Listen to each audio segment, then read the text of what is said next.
Suzuki Motorcycle Philippines naglabas ng kanilang pangtapat sa kilalang Honda XR150 at ito nga mga brothers ay merong model name na DR160 at tampok nga yan sa ating walk around review. Pero bago tayo magpatuloy sa mga nais pong suportahan ang ating YouTube channel, baka naman pwede kayo mag-subscribe at i-like ang ating video. At kung dito kayo sa Facebook nanonood, mag-follow na kayo at i-share naman ang ating episode. So mga brothers, let's go! Sa go!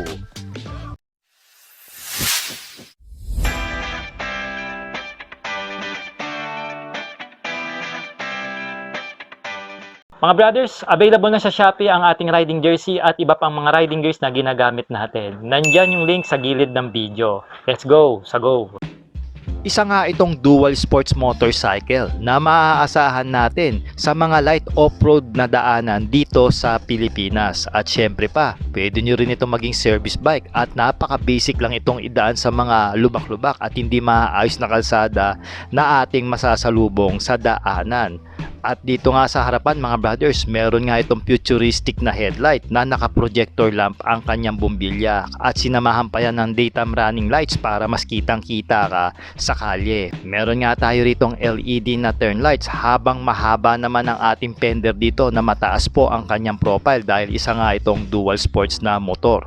Mahaba rin ang ating front telescopic port dito at meron na rin yung fork boots para sa extra protection sa mga dumi at pagkasira ng ating fork seal. At sinamahan pa yan ng side reflector. Going naman sa kanyang preno mga brothers, meron nga itong 2-pot piston caliper at sinamahan pa yan ng ABS ng Suzuki para may safety tayo sa preno sa unahan. Sa gulong naman, equipped nga ito ng dual sports tire na mayroon tire size na 90 by 90 at 19 inches spoke wheel. At ito mga brothers ay naka tube type pa.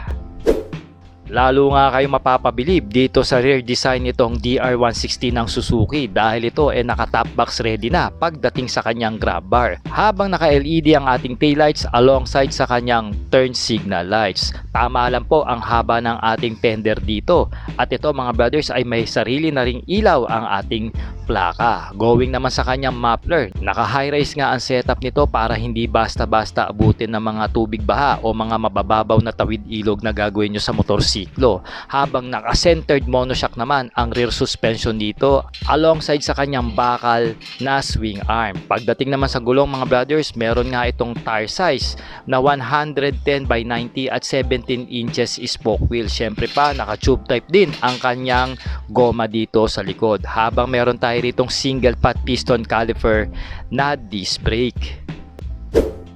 Meron nga itong fuel tank capacity mga brad na 12.2 liters at ayon nga sa claim ng Suzuki Philippines, meron nga itong 48.8 km per liter pagdating sa kanyang fuel consumption. Kaya nga nito maka-generate mga brothers ng 4.1 horsepower at 8,000 RPM at kayang sumibat ng 14.5 Nm of torque at 6,500 RPM. Naka-fuel injected na rin to mga brothers with the 5-speed manual transmission sa kanyang cambio. Meron itong saradong displacement na 162cc, single cylinder, single overhead kampo na dalawa yung kanyang valvula. Naka-air-cooled ang mismong motorsiklo dahil mababa lang po ang kanyang compression ratio na umaabot lang ng 9.6:1 at meron itong bore and stroke na 60 by 57.4 mm at meron na lang ito mga brothers na electronic starting pagdating sa kanyang makina.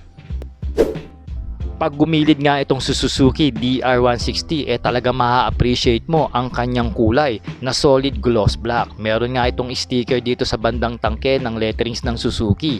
Diyan sa fender niya naman sa harap meron siyang ABS at sa baba meron siyang dual sports DR. Dito naman sa bandang likod sa gilid meron siyang FI at meron itong 160 na sticker.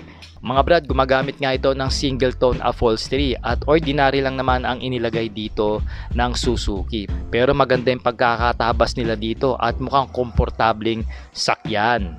Pagdating dito sa kanyang cockpit, Meron nga itong malapad na handlebar na magbibigay sa iyo ng magandang control, especially pag dumadaan ka na sa mga off-road na scenario. Meron nga itong mga brothers na ordinaryong switches sa magkabilaan ng handlebar. Dito sa kabila, meron siyang busina, left and right, high beam and low beam. Non-adjustable po ang mga levers nito at meron siyang ordinaryong handle grip. Dito naman sa kanan ang kanyang electronic starting at kasama na rin dyan ang kill switch ng motor. Pagdating sa gitna, meron nga itong standard ignition. At ito mga brothers ay equipped ng color digital meter panel, no? Nandyan yung kanyang select and adjustment at mga basic indicators. Pagka tinignan nyo nga ito, nandyan yung kanyang RPM, speed meter, yung odometer niya at syempre yung kanyang fuel meter. So yung mga basic lang naman.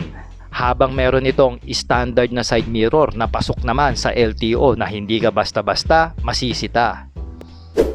Pagdating sa kanyang riding ergonomics, syempre isa itong dual sports kaya naman talagang upright ang ating riding position dito. Pero wag ka mga brothers, mataas ang kanyang seat height na umaabot po ito ng 845mm. For the reference mga brothers, 5'4 lang ako at naka-rubber shoes lang ako dito. Na makikita nyo naman na tiptoe tayo pero kayang-kaya naman nating i-manage ng kabilaan na ang pasok ng ating mga paa. Syempre pa, napaka-comfort ng kanyang upuan. Para sa akin, swak pack ako dito sa seat setup nitong DR160 ng Suzuki mga brothers, at saka yung manibela, ang ganda ng pagkakataas niya, no? At ang braso ko kasi mga brothers maiksi lang, 20 inches lang, pero relax ang binibigay sa akin itong motorsiklong ito. Habang may taas ang ilalim nito mga brothers ng 244mm in ground clearance at bumibigat lang ito mga brad ng 138kg pagdating sa kanyang curb weight. Kaya naman talaga pag ito in-off-road nyo, siguradong masisiyahan kayo kasi hindi ito basta-basta sasayad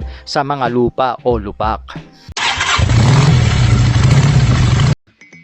Ngayong taon mga brothers, meron nga itong updated SRP na 129,000 pesos at meron nga itong all-in down payment sa ating online financing na 19,350 pesos. At sa 3 taon, meron ka ritong monthly na 5,679 pesos at rebated na po yan mga brothers. So sa mga gusto pong mag-apply sa ating online financing, maaari po kayo mag-call and text sa ating cellphone number o kaya naman mag-PM sa ating Facebook page. Yan po ang short motto para ma-assist ko po kayo sa inyong online application at mga requirements na kakailanganin.